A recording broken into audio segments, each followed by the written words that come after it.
Alors bonjour et bienvenue une nouvelle fois sur l'espace dédié au site mécaniqueuniverselle.net. Ce site essaye de démontrer que l'humanité dans son ensemble évolue vers son ultime perfection. C'est-à-dire que nous construisons, en l'ignorant, le paradis pour nos futurs descendants. On le construit depuis l'origine de l'humanité, On évolue dans ce sens-là, on évolue vers cette finalité. Et c'est quelque chose que nous ignorons pour l'instant. Mais nous sommes à l'orée de la prise de conscience de cette, selon moi, de cette finalité. Et ça changera tout parce que pour l'instant, on évolue vers cette finalité positive, c'est-à-dire vers ce paradis, on construit ce paradis à l'aide d'énergies négatives parfois, pas que négatives, positives et négatives. Par exemple, l'antagonisme, la guerre. La guerre, c'est une manière d'évoluer vers cette perfection, malheureusement, mais qui passe par la destruction, par la violence, par le chaos, etc. Mais au sorti de toutes ces guerres, il y a toujours une évolution positive. Et malheureusement, c'est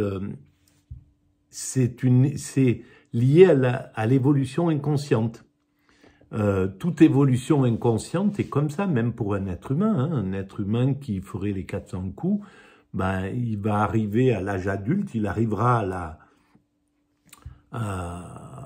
disons à l'époque de la sagesse, en ayant passé des épreuves, des choses sans le vouloir, mais sans les décider, mais en fait, ça aura forgé son caractère et ça l'aura aidé à atteindre ou l'âge adulte ou la sagesse, voilà.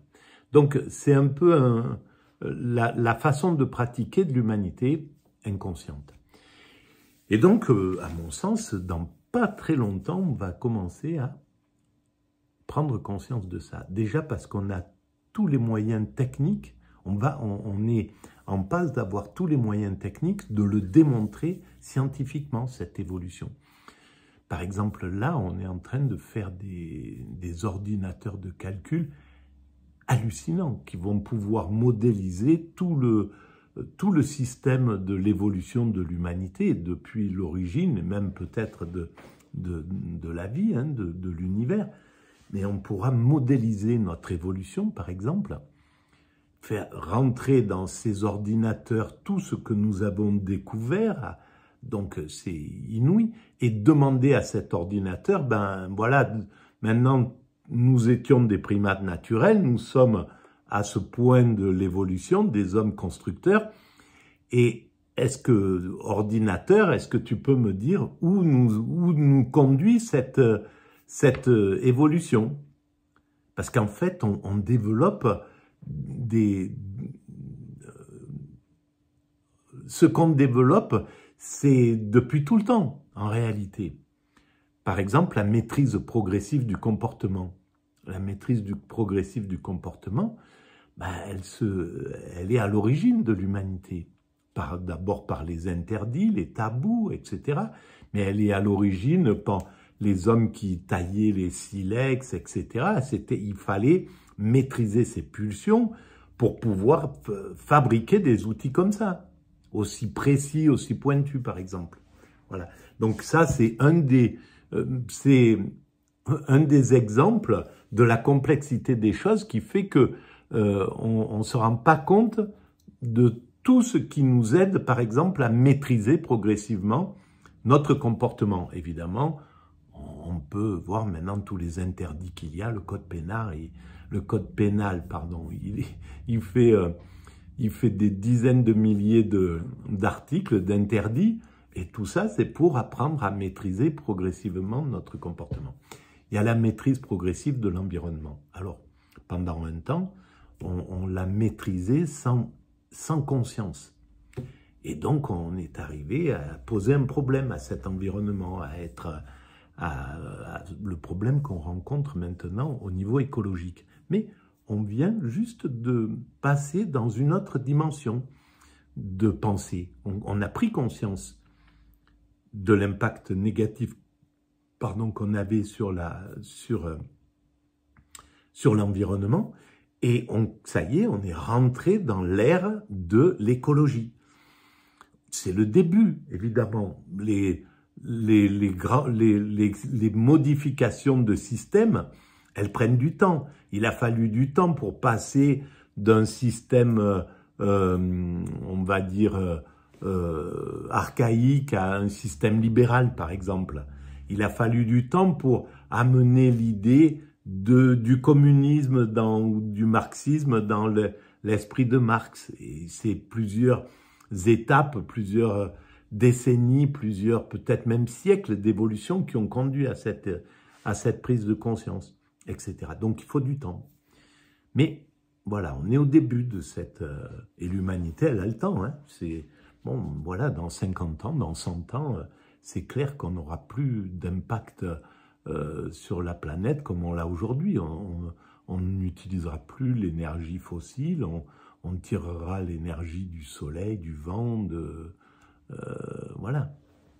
Et ça sera vraiment beaucoup plus sophistiqué. Si c'est pas dans 100 ans, c'est dans 200 ans. Voilà, l'humanité, elle a le temps, quoi qu'il arrive. Et l'autre maîtrise, c'est la maîtrise progressive du questionnement. On répond, on éclaire le monde. Le monde est beaucoup plus éclairé qu'à l'époque du Moyen-Âge. Au Moyen-Âge, c'était plus éclairé qu'à l'époque des présocratiques, etc. Donc, on répond à ces questions et on y répondra d'autant plus qu'on évoluera encore. Donc, dans quelques décennies, dans quelques siècles peut-être, on aura répondu à des questions qui sont encore plus importantes que celles qu'on connaît aujourd'hui. Qu'est-ce que c'est que la matière? Qu'est-ce qu'il y avait à l'origine de l'univers? Qu'est-ce que c'est que ce que nous appelons le divin, etc. Alors, pour préciser ces théories, je m'appuie sur des podcasts que j'écoutais là. C'est sur un podcast que proposait François Châtelet sur France Culture, l'histoire de la raison. Et j'en suis au chapitre 15 consacré à Hegel, la réalisation de la raison avec Hegel. C'est la dernière partie, voilà, avec un peu de chance, ça sera la dernière partie. Je lance, je découvre en même temps que j'écoute, et je commente ou je digresse, voilà, en lien avec la théorie que je défends, selon laquelle l'humanité est destinée à atteindre son ultime perfection. Or, selon Hegel, l'état moderne, c'est la réalisation de la raison. L'essence de l'état moderne consiste dans l'union de l'universalité avec la totale liberté de la particularité et la prospérité des individus, si bien que, d'une part, l'intérêt de la famille et de la société civile doit s'ajuster à l'État, mais que, d'autre part, l'universalité du but ne peut progresser sans le savoir et le vouloir de la particularité qui doit conserver son droit. Ce n'est que parce que ces deux moments subsistent dans toute leur force que l'on peut considérer l'État comme un État vraiment bien différencié dans ses parties et véritablement organisé dans son ensemble. Alors, voilà, c'est l'universalité, il y a l'idée d'universalité. Mais à son époque, il ne pouvait pas concevoir l'universalité totale, comme aujourd'hui on peut la considérer, parce qu'on a construit depuis au siècle dernier, on a construit les structures pour fonctionner universellement. L'ONU, l'UNESCO, l'OMS, l'OMC, l'Organisation mondiale du travail, du tourisme, etc., etc. Il y a tout un tas toutes les structures pour fonctionner universellement sont là. On commence à faire passer des tas de choses au patrimoine universel. Dans quelque temps, l'air qu'on respire, il sera au patrimoine universel. Les forêts, les rivières, les mers, etc. Ça va passer au patrimoine universel. On ne pourra pas y toucher comme ça. Voilà. Donc ça, c'est notre évolution. Mais à l'époque d'Hegel, c'était pas l'universel s'arrêtait au niveau de l'État. Donc pour lui, la perfection devait être au niveau de l'État, plus ou moins. mais tout en considérant, je pense, l'universel. Aujourd'hui, s'il pratiquait aujourd'hui, il parlerait d'universel, il parlerait de l'évolution vers, sans doute, la perfection, comme je le fais. La raison qui, jusqu'alors, était de l'ordre du discours ou de l'ordre des calculs individuels de tel ou tel individu, de telle ou telle personne privée, la raison devient l'apanage de la société tout entière. Voilà, et c'est ça, la société tout entière, et aujourd'hui la société tout entière, c'est le village planétaire, c'est l'universel. Voilà, on ne peut pas y échapper. Ben, on le voit, le Covid, on le sait, et puis le Tchernobyl, et puis etc., etc. Tout est en train de nous dire que on peut plus avoir d'impact qui se limite au national. Le national, le national résiste. Hein. Les gens, bon, ils ont besoin de se sentir en sécurité. Et le national est un des trucs qui sécurise. Et donc, il y a beaucoup de gens qui vont dans le nationalisme justement par peur de cette universalité.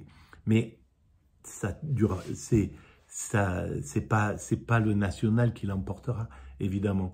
Ça résistera peut-être un peu, 10 ans, 20 ans, 30 ans, mais il y a un moment où on passera sur l'universel. C'est une obligation dans le schéma. Mais c'est pourquoi la décompression est lente. Cette époque est favorable à la réconciliation de l'absolu et du savoir.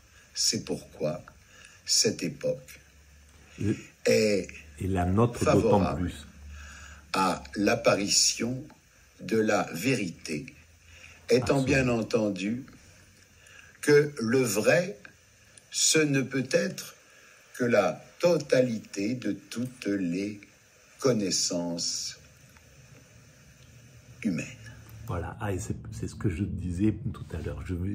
Là, je découvre ce qui vient d'être dit, et je ne pensais pas que ça parlait de ça, mais c'est gigantesque, parce que si le vrai est la totalité de toutes les connaissances humaines, on n'est pas loin, on a déjà Wikipédia, etc., mais on n'est pas loin d'avoir des ordinateurs de calcul qui vont rentrer toutes les données de la planète, tout ce que chaque groupe humain a apporté, le petit groupe qui vit en Amazonie, son apport à l'évolution de l'humanité, il est considérable parce qu'il a apporté ses connaissances, ses savoirs, sa façon d'exister à tous les anthropologues qui sont allés les rencontrer, les connaître, comprendre leur culture, etc. Donc ça sera pareil avec les Inuits, avec voilà, on rentrera tout ça, tout ce domaine-là dans un système de calcul qui pourra nous montrer la vérité. La vérité, elle sortira de ce genre de choses. Et la vérité technique, on va dire. Parce que la vérité, on y accède, à mon sens, et d'après mon analyse, qu'avec l'expérience extatique. Dans l'extase, on touche la vérité absolue. La vérité absolue, il n'y a que le corps qui peut la vivre. Ce n'est pas l'intellect. Il faut que l'intellect soit vide, que le cerveau soit vide, qu'on soit dans le présent absolu, pas du tout perturbé par le futur ni par le passé, donc dans une contemplation, dans un état de contemplation. Et à ce moment-là, chaque cellule de notre corps est au contact de la vérité. Et là, ce qui émane de ça, c'est l'extase. L'extase, c'est l'amour absolu, la sensation d'amour absolu. Et là, on est au contact de la vérité. Et cette vérité, c'est les particules élémentaires qui constituent l'univers. C'est-à-dire, c'est l'immatérialité de la matière. C'est le divin, quoi, hein, en somme. C'est ce qui a constitué cet univers. C'est ce qui constitue, qui fait que ces particules élémentaires, au final, sont immatérielles. Les photons ben, quand ils sont en activité, ils ont une masse, et quand ils s'arrêtent, ils ont plus de masse. Donc, il n'y a plus de matière. Donc, cette immatérialité, c'est le divin. Dieu est immatériel, c'est autre chose. C'est ce qu'on appelle le divin. Les scientifiques vont appeler ça le vide quantique, on peut dire X, l'inconnu, on peut l'appeler comme on veut. De toute manière, le terme ne veut rien dire. Dieu, c'est un terme qu'on a inventé. Mais c'est ce principe créateur, on est au contact de c'est la vérité, c'est la seule vérité réelle. Le reste, l'illusion qu'il a créée pour s'incarner, c'est-à-dire le monde des apparences, c'est une illusion, c'est pas la vérité. Et pour être au contact de cette vérité, ben, il n'y a que l'extase, le nirvana, l'éveil, peu importe comment on appelle cet état. Mamma mia. Le vrai, c'est le tout. Il faut expliquer cette formule, s'il vous plaît. Le mieux est peut-être d'anticiper sur une expérience que chacun pourra faire. Dans l'ouvrage pédagogique de Hegel, La phénoménologie de l'esprit, il y a un dernier chapitre qui est précisément intitulé « Le savoir absolu ». C'est le seul que j'ai lu, mais j'ai rien compris. Quand on a lu la phénoménologie, ce qui n'est pas une mince tâche, c'est un livre incontestablement ardu, difficile. Mais, comme le disait Platon, tout ce qui est beau est difficile. C'est vrai. Mais il y a de la simplicité qui est belle aussi. À l'avant-dernier chapitre, la naïveté. On a hâte de savoir comment ça se termine, car dans la pensée hegelienne, précisément parce qu'elle est dramatique, il y a du suspens. On est renvoyé, chaque chapitre renvoie à un autre, et quand on a bien compris le cheminement de la pensée, on a envie d'aller plus loin. Mais quand on feuillette l'ouvrage, on est quand même très surpris, parce que chacun des chapitres qui précèdent a quarantaine, cinquantaine de pages. Or, ce qui caractérise le chapitre sur le savoir absolu, c'est qu'il a 8 pages. On se dit, il est tout à fait étrange, que le savoir absolu, c'est-à-dire tout ce qui englobe ce que les hommes ont pensé depuis qu'ils pensent, va tenir en 8 pages. Comment cela est-il possible? Et puis on en arrive à ce chapitre sur le savoir absolu. Et Hegel, avec ce type d'humour qui le caractérise, il explique très simplement, j'ai envie de dire presque très tendrement à son lecteur, c'est beau, que le savoir absolu, c'est précisément ce qu'il vient de lire. Que le savoir absolu, c'est l'ensemble du livre. Car si effectivement l'être, c'est le devenir, la vérité de l'être, c'est le devenir de la vérité.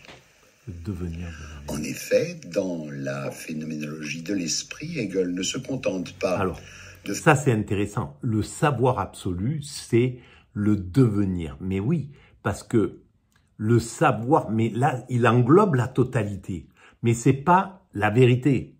La vérité, c'est juste le point de l'extase. C'est l'extase. Donc c'est quelque chose qui ne tient pas compte de ce savoir absolu.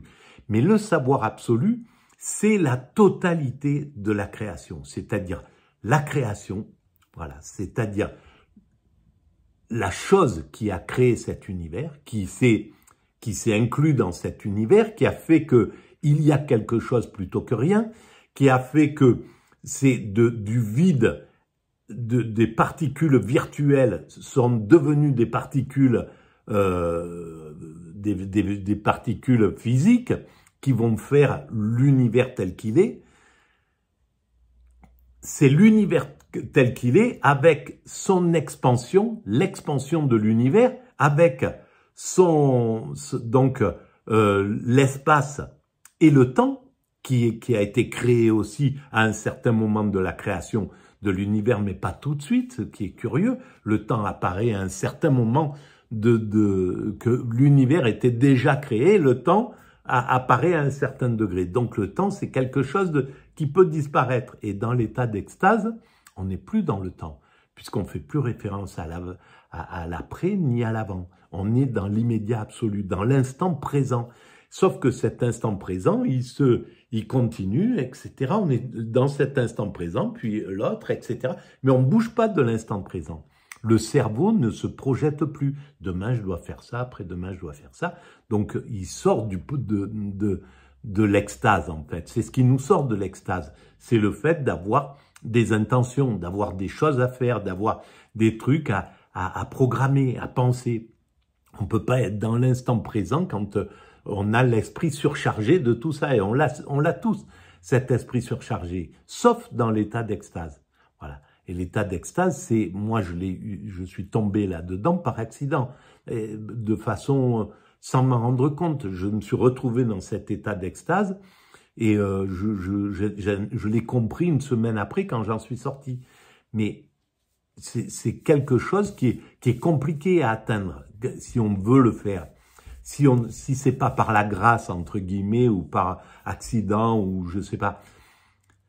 Si on veut atteindre cet état d'extase, on peut. Les moines zen, c'est ce qu'ils cherchent. Les moines, les soufis, c'est ce qu'ils cherchent. Les moines qui vont se retirer dans l'isolement, c'est ce qu'ils cherchent. Et peut-être c'est ce qu'ils atteignent d'ailleurs. C'est peut-être ce que le Christ a atteint quand il est parti 40 jours dans la solitude. C'est peut-être ce qu'a atteint Mohamed quand il est allé se reculer, etc. C'est peut-être ce que les grands sages du judaïsme ont ressenti, et c'est ce qui a donné cette idée peut-être à Moïse et à tous les créateurs du judaïsme de cette idée de Dieu, cette connaissance, elle naît dans l'extase, on comprend tout. Quand on en sort, sur l'instant, dans l'extase, on peut pas analyser. On est que dans la contemplation. Donc on peut pas écrire, on peut pas s'enregistrer, on peut pas en parler, on est dans la contemplation. Mais quand on en sort, on peut comprendre ce qui s'est passé. Ça a été mon cas. Et là, on peut analyser toute l'importance de l'extase. Et c'est certainement ce qui s'est passé avec ces grands prophètes dans le judaïsme, et puis plus tard dans le christianisme, et puis dans l'islam, et pareil dans l'hindouisme, et pareil dans le bouddhisme, et pareil dans le zen, et pareil dans le taoïsme, etc., etc. Donc, cette puissance-là, elle est liée à ça. Faire une histoire de la pensée philosophique, où chacune des philosophies vient à sa place pour occuper la fonction qu'elle devait occuper dans le nécessaire développement de l'histoire universelle. Tout est mais bien aussi, il analyse des attitudes existentielles, comme on dit aujourd'hui. Par exemple, il étudie le moine ascétique. Il étudie le seigneur féodal. Je savais pas ça. Il étudie le courtisan du temps de Louis XIV. Le neveu de Rameau. Le révolutionnaire puritain. Toutes ces attitudes existentielles sont mises en place en leur temps, à leur époque. Et du coup, apparaît dans l'hégélianisme un type de réfutation particulièrement intéressant. C'est le tout qui explique, évidemment, pour l'explication. Donc, il y a bien deux formes. La vérité absolue qui est la sensation, qui est hors du monde, en somme, qui est juste dans la contemplation, et le savoir absolu qui englobe tout, qui englobe et le principe créateur, et la façon dont il a construit, dont il s'incarne dans l'univers, et la façon dont il s'incarne dans les créatures, et la façon dont il s'incarne dans le temps, dans l'évolution, le tout. C'est dans cette totalité qu'on arrive au savoir absolu qui explique que qui expliquera que la seule façon d'atteindre la vérité, c'est l'extase. Voilà. Et que le but, c'est l'extase. Le but de l'humanité, c'est atteindre l'extase. L'extase facile pour l'ensemble de l'humanité. Parce qu'en fait, c'est ça. Quand je dis que c'est très compliqué pour l'homme constructeur, parce que c'est inouï, il faut maîtriser son ego, son orgueil, son narcissisme, ses envies, ses désirs, ses pulsions sexuelles, ses pulsions machin. Il faut éteindre tout ça pour atteindre cet état d'extase. Donc c'est un boulot considérable. Les moines zen, ils sont caselés pendant des heures en méditation. Les soufis, ils font des pratiques qui sont très compliquées pour atteindre un petit moment d'extase, etc. Bon, ils montent en sagesse, mais l'état d'extase, c'est bref, c'est très compliqué. Et quand on aura atteint la perfection, ça sera très simple parce que tout simplement ces pulsions auront disparu. Les désirs de puissance, de domination, tout ça, ça sera aboli. Il n'y aura plus besoin de ça. Donc, ça sera beaucoup plus facile pour un être humain d'expérimenter l'extase, d'être dans cet état d'extase. Et peut-être que nos descendants pour qui nous construisons ce paradis, ils seront dans un état d'extase tranquille, quoi, vraiment relax, en faisant les choses, mais en étant dans cet état d'extase. Voilà, je ne sais pas comment va se faire cette humanité qui aura atteint sa perfection, parce que ça concerne des siècles prochains, dans 3, 4, 5 siècles. Alors imaginons, il y a 5 siècles, si les humains d'il y a 5 siècles, en 1500, ils pouvaient imaginer qu'on prendrait l'avion, qu'on téléphonerait sur notre portable, qu'on aurait des ordinateurs, qu'on ferait des vidéos à partir de caméras, etc., etc. C'est impossible qu'on connaîtrait l'ensemble de tous les humains qui composent la planète. Tout ça n'était impossible à concevoir. Non, nous, on ne peut pas non plus concevoir parce que il y a tout un tas d'étapes. Simplement, ce qu'on peut dire, c'est que ça ne sera pas la technologie qui sera au pouvoir. Ça sera le bonheur. Donc, c'est complètement autre chose. Il n'y a plus besoin de faire des immeubles de 40 mètres de haut parce que c'est compliqué à entretenir. Il faut des mecs qui sachent réparer les ascenseurs, construire, etc. Donc, ils ne peuvent pas être tranquilles. Donc, on ne sera plus dans ce mécanisme-là. On sera dans de l'hyper durable, dans peut-être des maisons qui seront genre très troglodytes, des petits villages d'accueil où il y aura plus les gens, il y aura plus de possession, on n'aura pas une possession, ça c'est ma maison, c'est ma terre, c'est mon truc. Tout sera mis en commun, les gens ils pourront se déplacer partout, arriver, ils trouveront le gîte, le couvert. Ça sera des petites structures sur le long des chemins. Je ne sais pas comment ça peut se présenter, mais ça sera quelque chose de simpliste. Parce que l'esprit sera devenu hyper simple. L'esprit sera devenu zen, simple, naïf, plein d'amour et de contemplation. Hegel, de par le principe même qu'il a adopté, ne peut réfuter aucune philosophie. De quel droit dirait-il qu'une philosophie n'est pas vraie? Ni une religion, on ne peut pas. Et c'est là où, quand on atteint ce degré de connaissance au niveau de l'absolu, c'est fini. On a compris que tout est parfait, que tout est là, que le mal a sa place. Et sur la mécanique universelle, j'ai tout un chapitre qui explique la place du mal à l'intérieur de l'évolution de l'humanité. Voilà, et il est là le mal. Il est pas, c'est pas possible il y a des philosophes et c'était légitime qu'ils le fassent, qui disent qu'il y a de l'impensable, le mal impensable. C'est Paul Ricoeur, etc. Mais c'est pas possible qu'il soit pas pensable. Il faut qu'il soit pensable. Il faut qu'on le pense. À l'époque, c'était normal de le rendre impensable. On sortait de la Shoah, on sortait d'une guerre catastrophique avec des êtres humains qui voulaient éliminer d'autres êtres humains dans leur totalité. Bon, on avait vécu un chaos terrible, donc c'était logique de le penser impensable. Mais le mal, il a sa place, il a sa vocation, il a son rôle, et par contre, il faut l'éliminer le plus possible. Il faut lutter contre, c'est pas quelque chose qu'il faut valoriser, mais il faut le comprendre. Voilà. Et donc, quand on est dans cet état de pensée universelle, comme ça, avec l'universel, ben on est obligé de comprendre que tout est... Je dis par exemple sur les religions, chacune c'est une pièce d'un puzzle.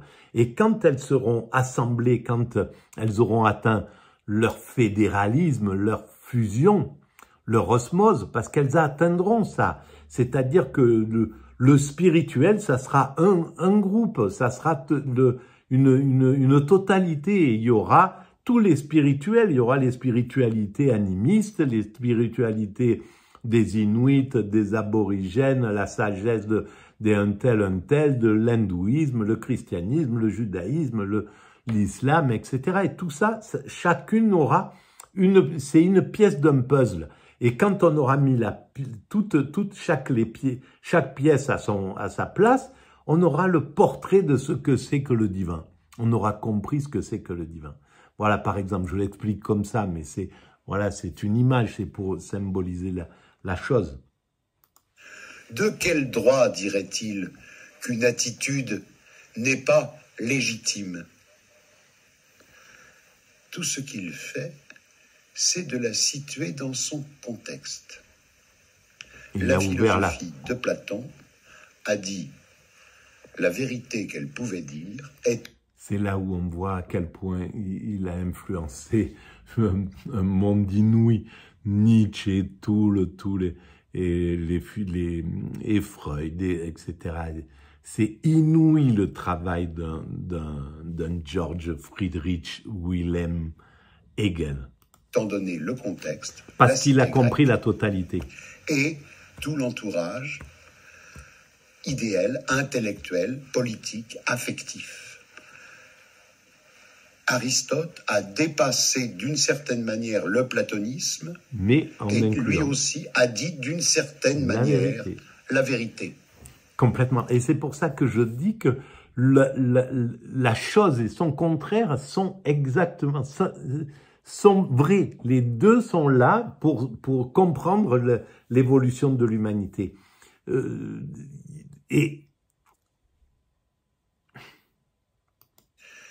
Je vous renvoie à la lecture de la mécanique universelle. C'est par exemple de prétendre être platonicien alors que s'est produit la révolution copernico-galiléenne ou la révolution newtonienne, par exemple. Mais on peut être platonicien si on s'occupe que de la montée de l'amour, par exemple, avec Diotime, dans le banquet. Ça n'a pas bougé. Évidemment, la physique de Platon, elle a été déplacée. Et Galilée l'a transcendée, a fait quelque chose de différent. On est passé sur une autre vérité. Mais par contre, il y a des vérités que Platon a encore. Et c'est pas pour rien que Platon, là, aujourd'hui, il y a peut-être 1 milliard d'êtres humains qui parlent de Platon, qui lisent Platon. C'est inouï qu'un être humain d'il y a 2500 ans, pendant 2500 ans, a irrigué une grande partie de l'humanité de décennie en décennie, de génération en génération. C'est inouï. Et de même pour le moine ascétique ou pour le seigneur féodal. Alors, qu'est-ce que c'est que ce moine ascétique? Ce qui est absurde, c'est par exemple de vouloir se conduire en seigneur féodal quand il n'y a plus le contexte. Bien sûr, mais ça existe. Pour l'être effectivement. Là, on est avec l'oligarchie qui se conduit exactement en seigneurs féodaux. Et puis en pagaille, il y en a sur toute la planète, là. Ceux qui font la guerre, les autres, ils se conduisent en seigneurs féodaux encore en l'an 2000, au 21e siècle, enfin, ça paraît tellement archaïque et pourtant, ben, c'est ça, il faut passer par la guerre, il faut que l'Occident, vraisemblablement pour moi, se passe par la guerre pour raboter son narcissisme, et donc malheureusement, à mon sens, il va falloir qu'elle la perde, parce que si elle la gagne, c'est une catastrophe, à mon sens, parce que elle va sortir avec un narcissisme encore plus gros qui est déjà prêt à exploser, son boulard de l'Occident. Et donc, s'il sort vainqueur, c'est hallucinant, quoi. Bon, bref, mais je sais pas, hein, là, il y a que l'avenir qui sait exactement, et puis ce qui va se passer, ça sera ce qu'il aura fallu qu'il se passe, ça sera la vérité. Si c'est l'Occident qui gagne, ben c'est que l'Occident devait gagner. Si c'est les BRICS qui gagnent et que l'Occident est obligé de baisser les chines et de dire bon, c'est bon, on rentre dans le rang, on arrête d'être les gendarmes du monde, de faire chier le monde, de piller, de tout ça, et ça y est, on part. Ok, vous voulez de l'universel, on y va, on va travailler pour ça aussi, et on y va. Et c'est comme ça, à mon sens, que ça va se réaliser, et c'est dans pas très longtemps. Au fond, c'est probablement une lecture de Cervantes qui a appris cela à Hegel, puisque Don Quichotte, c'est précisément cela, celui qui veut à tout prix vivre dans d'anciennes valeurs alors qu'un monde nouveau est apparu. C'est cela, ce qui marque la profondeur du système hegelien. Deux questions, cependant. Incroyable. Et deux questions importantes. Par quoi C'est marrant, mon boulanger est venu me voir pour me demander si j'avais Cervantes, si j'avais Don Quichotte dans mes livres. J'ai des centaines et des milliers de livres. Et c'est rigolo, tiens, c'est aujourd'hui, Cervantes. Mon boulanger qui est un érudit. Je terminerai cette trop brève présentation d'une pensée gigantesque. Première remarque que je tiens à faire dès maintenant. Il faut se méfier de l'hégélianisme. Car, dans la mesure où il assigne un cours nécessaire au destin de l'humanité, il a pu et il a servi à justifier des régimes de terreur comme étant, hélas, des étapes nécessaires sur le chemin de la réussite. Le fascisme. C'est, je crois, une remarque qu'il faut faire dès maintenant et sur laquelle nous reviendrons la semaine prochaine. Alors, ça, c'est intéressant. La seconde remarque concerne on va s'en souvenir de ça. l'État. Le système hegelien, c'est un système circulaire. Lorsque on se pose la question de la validité d'un ouvrage comme la phénoménologie de l'esprit, pourquoi au fond Hegel s'arrête-t-il dans sa description? La réponse hegelienne est que si l'on nie la dernière étape, on est ramené à la première. Donc le système, on reprend, on tourne en rond. Donc c'est bien la preuve qu'on a achevé de parcourir toutes les figures de l'esprit. Alors ainsi, l'état tel que le connaît Hegel, c'est, si j'ose dire, le commencement de la fin. L'état moderne s'étendrait, selon lui, à toute la planète. Mais quel est donc cet état que Hegel considère comme réalisation de la raison?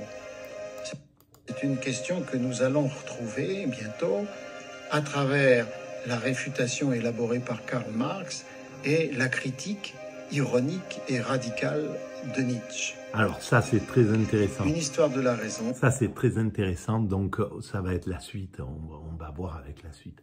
Je voudrais intercaler au milieu très montant, un philosophe dont on m'a parlé, quelqu'un qui a laissé un commentaire sur une des vidéos et qui m'a parlé de ce philosophe qui est Claude Trémontant et qui est incroyable. Et il faut que je fasse une vidéo là-dessus. Donc, mais bon, j'aimerais avancer encore dans cette histoire de la raison qui est quelque chose de faramineux. Et alors, oui, évidemment, le problème, c'est que penser l'évolution de l'humanité, ça pose le problème des fous furieux qui peuvent dire, bon, on va accélérer le truc, on va faire les, etc., etc. Et c'est ce qui a donné le communisme, c'est ce qui a donné. Sauf que c'est pour ça que maintenant, c'est plus du tout comme ça qu'il faut le voir. Il faut le voir dans un principe universel. Il faut que ça soit l'universalité, que ce soit le monde entier qui soit OK pour travailler dans un sens. Donc, c'est pas quelque chose qui va se faire comme ça. C'est plus l'État qui doit être.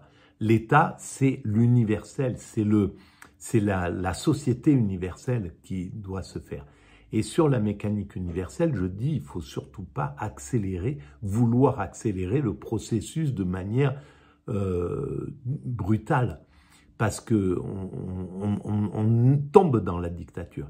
Alors, deux choses. D'abord, on a l'expérience maintenant des dictatures, du vouloir imposer l'égalité à tout prix, comme Marx a essayé de la proposer, et comme, bon, lui, il l'a proposé en termes de philosophie.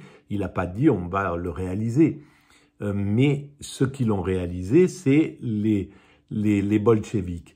Mais seulement dans ce système, c'est des hommes qui le réalisent. Et les hommes, ben, il y a ce problème de la dictature. Donc, il faudra que l'humanité gère complètement tous les moyens, interdise tous les moyens à la dictature de pouvoir s'infiltrer, s'imposer dans un système. Ça, c'est la première chose, qu'un dictateur puisse prendre les rênes du pouvoir. Il faut trouver le moyen d'écarter ça. Et c'est quelque chose de très important, parce que tout à l'heure, je parlais du gendarme du monde. Mais c'est un principe comme ça. C'est un principe qui s'impose, qui veut imposer le libéralisme à tout prix, qui veut imposer des démocraties à la fourche, etc., etc. Tout un tas de choses qui sont pas possibles. Et donc, même ces modèles-là dits démocratiques, dits occidentaux et progressistes, ça marche pas dans ce style-là. Donc, il va falloir trouver quelque chose qui empêche de tomber dans une dictature. On a l'expérience des dictatures, donc l'humanité trouvera, ça c'est clair. Quoi qu'il arrive, et c'est clair que ça justifie, c'est pas que ça justifie, mais ça explique la présence du mal. Et donc, ça explique même le mal, le pire. Et donc, ça pose un problème de façon d'exprimer ça. C'est-à-dire que le mal, il faut le juger impensable, il faut le juger de trop, il faut l'estimer de trop, que sa présence est de trop, tout en comprenant que sa présence est là et qu'elle ne peut pas être enlevée comme ça d'un coup de baguette magique. Que sa présence est là et qu'elle a un rôle, un sens dans l'évolution de l'humanité. Mais il faut l'estimer toujours de trop pour pouvoir travailler contre lui, pour pouvoir lutter contre lui, pour pouvoir le faire régresser, etc. C'est là, c'est un peu compliqué. Mais la prochaine étape va nous expliquer, je pense, ça. Voilà, ça sera pour demain, normalement. Je vous remercie. Bon, ça fait une sacrée vidéo, là, 44 minutes. Si vous êtes arrivé là, vous mettez un pouce, vous mettez un petit commentaire. Oui, je suis arrivé au bout. J'aimerais bien savoir s'il y a quelqu'un qui a entendu ce que je suis en train de dire là. Si quelqu'un s'est tapé les 44 minutes, bravo. Bref, quelle résistance. Et donc, ben voilà. Et d'abord, je vous remercie de votre présence, de tous ces... Voilà, il y a beaucoup de gens qui qui mettent des j'aime, des trucs comme ça, et c'est gratifiant. Il y a des commentaires qui se mettent, etc. C'est vraiment important. Pour moi, ça me permet de sortir un peu de ma solitude, en fait. Je vous sens présent, je sens une présence. Et ça, c'est vraiment intéressant.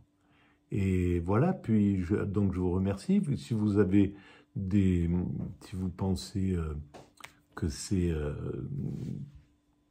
intéressant de faire évoluer un peu cet espace, vous pouvez mettre des pouces, vous pouvez vous abonner, vous pouvez envoyer le lien à vos amis, vous pouvez laisser des commentaires. Tout ça augmente la visibilité du site, et allez visiter le site mécaniqueuniverselle.net où